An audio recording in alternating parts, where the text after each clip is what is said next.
내일 전직 대통령 2차 소환이 있습니다. 그동안 며칠에 나가느냐 소환 통보를 받고 날짜를 미루고 결국 조율이 된 날짜가 내일입니다.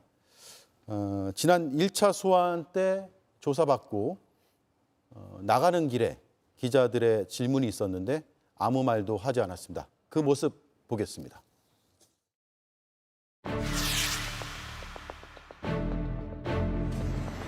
네, 일부 조사 불연 거부하신 이유가 뭡니까?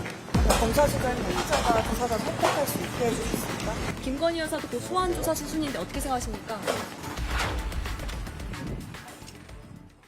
예, 검사 시절에 피의자가 조사자 선택할 수 있게 해주셨습니까? 라는 질문을 많은 분들이 공유도 하고 하면서 저 질문에 대해서 좋은 평가를 하신 것 같아요. 온라인 공간에서도 또 방송에서도. 그런데 내일 출석 시간을 두고 그동안에 이거 줄다리기라는 표현을 써야 될까요? 아니면 전직 대통령 측의 몽리라고 얘기를 해야 될까요? 7월 5일 10시에 가겠다. 9시에 출석하라. 그랬더니 10분에서 20분은 늦을 수 있다. 라고 했습니다. 내일 제 시간 맞춰 나갈까요?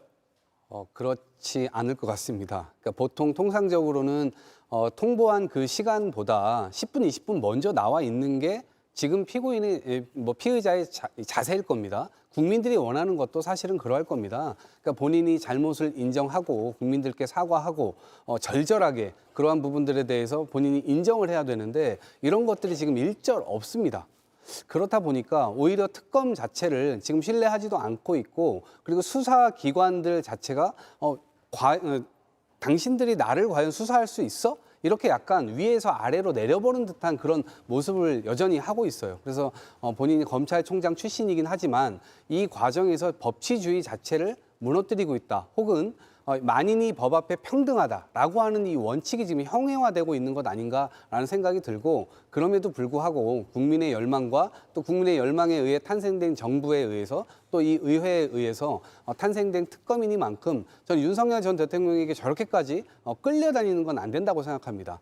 애초부터 이 지기현 판사라든가 아니면 심우정 검찰총장에 의해서 지금 원래는 감옥에 있으셔야 될 분이 지금 나와서 저렇게 마치 본인의 어떤 권리를 주장하는 것처럼 저런 태도 자체를 보이는 것 자체가 저는 대국민 비호감을 굉장히 쌓는 과정이다라고 생각이 들고요. 특검은 더 이상 끌려다니지 말았으면 좋겠습니다. 예, 왜 1, 20분 늦을 수 있다 저런 얘기를 할까요? 그냥 나가면 되는 거 아닌가요? 저도 상당히 이해하기 어렵습니다. 왜냐하면 출석하는 과정에서 계속 노이즈가 반복되고 있어요. 이것은 대단히 전직 대통령답지 못한 것입니다. 단언컨대 부적절해요. 전직 대통령은 퇴임하고 나서도 계속 공적인 존재라고 저는 일관되게 말씀드립니다. 그러면은 그 공적인 존재에게는 국민 앞에 도리, 책무, 염치 이런 것들이 우선시 되어야 하는 겁니다. 지금 무슨 법률이나 대통령령이나 법무부령 이런 것을 하나하나 따지고 들 때가 아닙니다. 윤석열 전 대통령은. 그렇기 때문에 출석하는 과정에서 내일 오전에도 언론이 일제히 몇 분에 나오느냐, 언제 차가 사가에서 출발했느냐 이런 것들을 가지고 하나하나 일거수일투족에 주목하면서 사건의 본질로부터 벗어나는 그런 상황을 윤 전 대통령 스스로가 자꾸 초래해서는 안 된다고 생각합니다. 예. 어제도 재판이 있었잖아요. 재판 정안에서 신경전이 있었는데 이천무효다라는 주장까지 했어요. 자꾸 이제 법적으로 뭐가 미비하다거나 절차적인 꼬투리를 잡는 그런 모습들을 계속 보이고 있어요. 윤석열 전 대통령 측에서는 지금 내란 사건과 관련해서는 끊임없이 무슨 적법성과 관련된 그런 분쟁을 불러일으키고 있습니다. 여기에 대해서도 지금 이첩이라든가 인계에 대해서 그런 주장을 했는데 사실 그것을 그렇게까지 구분지을 의미가 있는 건가 싶기도 하고요. 지금 특검에서 말을 한 것처럼 인계는 이첩이 포함된다고 해석을 하는 것이 타당합니다. 그렇다고 한다면 지금 특수본에서 했던 행위 자체에 대해서 적법성 문제가 발생할 가능성은 전혀 없어 보이고요. 반복적으로 이런 주장을 하는 것 자체가 지금 특검의 수사와 그런 공소 유지 그런 절차 과정에서 뭔가 특별한 절차적 하자가 있는 것 마냥 그런 식의 주장을 함으로 인해서 윤석열 전 대통령 입장에서는 어떻게 보면 본인의 지지층을 상대로 하는 그런 정치적인 행위를 하고 있는 게 아닌가 생각이 드는데 이러한 모습 하나하나가 전직 대통령으로서는 적절하지 않은 그런 모습이 아닌가 싶습니다. 예. 그리고 사후계엄 선포문을 지난번에도 다뤘었고 계속 논란이 확장되고 있습니다. 오늘 새롭게 나온 보도를 보면 전직 대통령이 결재까지 했다라는 내용이거든요. 동아일보의 단독 보도고요. 그 보도 내용에 따르면 조은석 특별검사팀은 지난해 12월 7일 대통령에게 서명을 받았다라는 내용이 담긴 강희구 전 부속실장의 진술서를 확보했다라고 합니다. 어떤 의미가 있는 겁니까, 이건? 일단 현재까지는 수사 결과가 아니라 언론 보도를 통해서 나온 거니까 확답을 하기는 어려운 상황입니다. 예. 하지만 정황상 새로운 사실이 나오고 있다는 것만으로도 적어도 당시 국무위원이었던 분들, 특히 자신의 주장과 상반되는 진술이라든지 의견이 보도가 나오고 있는 분들 같은 경우는 반드시 소상히 진실을 밝혀야 될 의무가 있다고 봅니다. 국무위원이라고 하면 공직자로서 가장 높은 자리에 선출직이 아닌 임명직 중에서 가장 높이 올라갈 수 있는 자리지 않습니까? 예. 그러면 그만큼 책임을 지셔야 될 부분이 있습니다. 특히 지금 사실과 정반대되는 분들이 좀 있기 때문에 그런 분들 같은 경우에는 검찰 수사에 특검 수사에 충실히 응할 필요가 저는 있다고 생각을 합니다. 예. 이게 82조 헌법 82조에 보면 대통령의 국법상 행위는 문서로 한다. 국무총리와 관계 국무위원이 부서한다.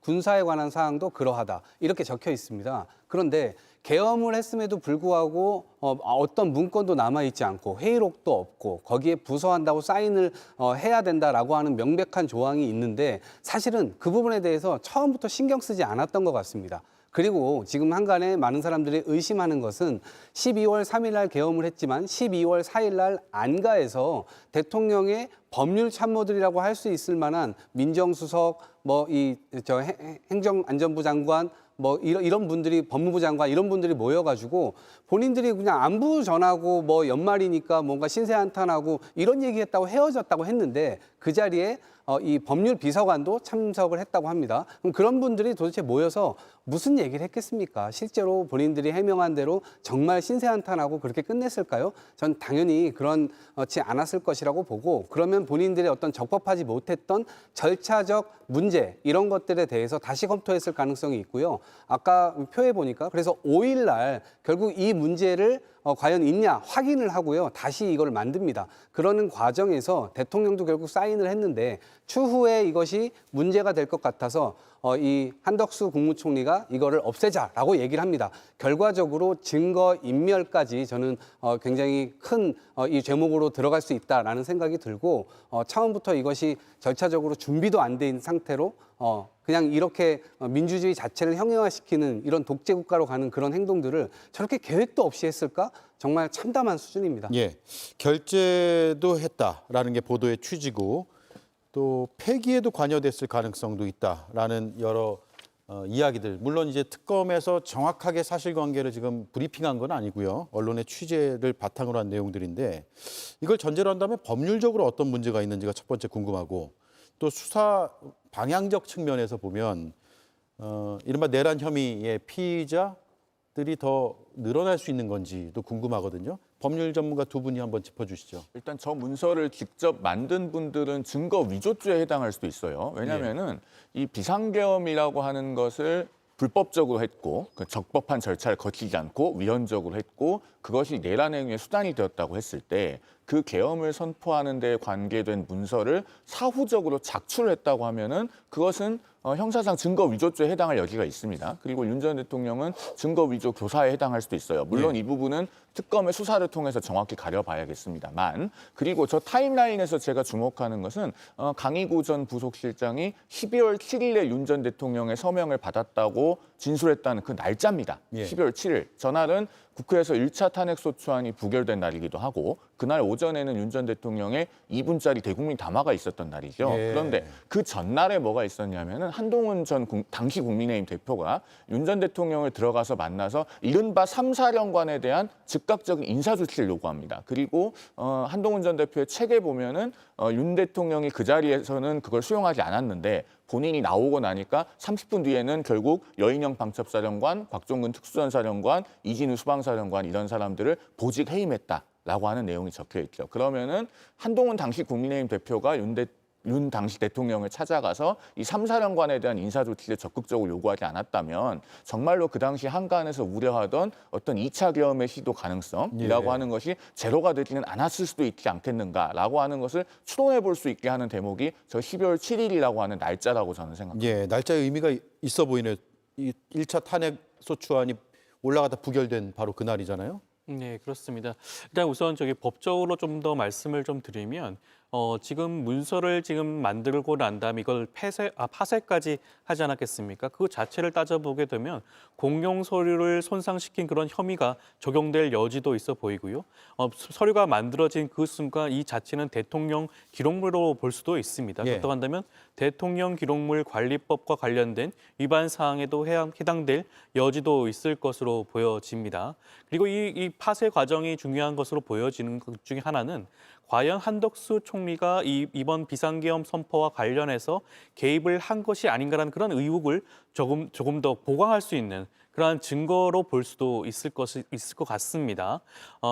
한덕수 전 총리의 경우에는 이것을 스스로 문제가 있을 것으로 보여지니 파쇄하자고 주장을 하지 않았겠습니까? 그것 자체 살펴보게 되면 본인이 이번 사태에 대해서 개입을 했는데 그 경위를 삭제하기 위해서 더 이상 그런 증거로 남겨놓지 않기 위해서 이러한 파쇄를 주장했을 것으로 여겨질 수가 있기 때문에 이 부분에 대한 수사도 적극적으로 펼칠 필요성이 있지 않을까 싶습니다. 예. 마지막으로 이상민 전 행안부 장관 지금 수사 관련된 소식이 나오면서 이제 내란 혐의와는 별개죠. 압수수색 과정에서 돈다발이 나왔다는 그런 보도들이 나오고 있습니다. 저희 JTBC에서도 보도를 했고요. 그리고 KBS 보도를 보면 금액이 5만 원짜리 뭉칫돈, 현금은 수억 원 정도로 추정이 된다라고 하고 있고 또 당사자인 이상민 전 장관은 품위 유지를 위한 비상금 수백만 원 정도일 뿐이다라고 반박을 하고 있고 그러니까 금액도 지금 엇갈리고요. 그리고 이게 수사 본류의 내용은 아니지만 이렇게 압수수색 과정에서 목격이 됐을 때, 압수는 못 해왔겠죠. 목격이 됐을 때 이건 또 다른 수사로 이어질 수 있는지도 궁금하거든요. 이건 송영은 의원 그리고 조현삼 의원께 드리고 한 말씀씩만 듣고 끝낼게요. 시간상. 예, 먼저 하시죠. 일단 사실관계는 명확하게 좀 규명을 할 필요가 있을 것으로 보입니다. 지금 이상민 전 장관 측에서는 부인하고 있습니다만은 언론 보도를 통해서는 상당한 금액이 발견되었다는 이야기가 계속 나오고 있고 예. 오늘 아침에 한 라디오에서는 민주당 의원이 구체적인 금액을 얘기하기도 했어요. 다만 저는 그 금액에 대해서 사실관계가 명확하게 가려지지 않았다고 봐서 언급하지는 않겠습니다. 예. 다만 국민적인 의혹이 있는 부분이기 때문에 특검이 이 부분을 어차피 관련 인지 사건으로 해서 다룰 것으로 보입니다. 일단 사실관계부터 정확하게 규명하는 작업이 반드시 필요하다고 생각합니다. 예. 불법 개업 과정에서 이상민 전 장관이 했던 역할이 분명히 있죠. 그렇다고 한다면 이 뭉칫돈이라고 분류되는 이 돈 자체는 이번 내란과 관련된 자금일 가능성도 굉장히 높아 보입니다. 그렇다고 한다면 이 부분에 대해서 특검팀에서 조속히 수사를 진행할 필요성이 있어 보이고요. 만약에 지금 이상민 전 장관이 이 뭉칫돈을 어딘가로 또 빼돌렸다거나 아니면 유출했다고 한다면 그것 자체가 중요한 증거를 인멸할 가능성이 높아 보인다는 것이기 때문에 여기에 대해서도 아마 책임을 물어야 되지 않을까 싶습니다. 예. 비상계엄과 관련한 자금일 수도 있다. 따라서 특검이 수사를 해야 된다라는 말씀이네요. 다시 한번 이상민 전 장관의 반론을 말씀드리고 마칠까 합니다. 경조사도 해야 하고 품위 유지를 위한 비상금 수백만 원 수준이 있었던 것으로 기억한다라고 중앙일보에 밝혔고요. JTBC 뉴스룸 보도에 대해서는 변호인이 압수수색에 입회를 했었는데 그런 사실이 전혀 없었다라고 반박을 한 상황입니다. 자, 여기까지 하죠. 네 분 말씀 잘 들었고 주말 잘 보내시기 바랍니다. 고맙습니다. 맞습니다.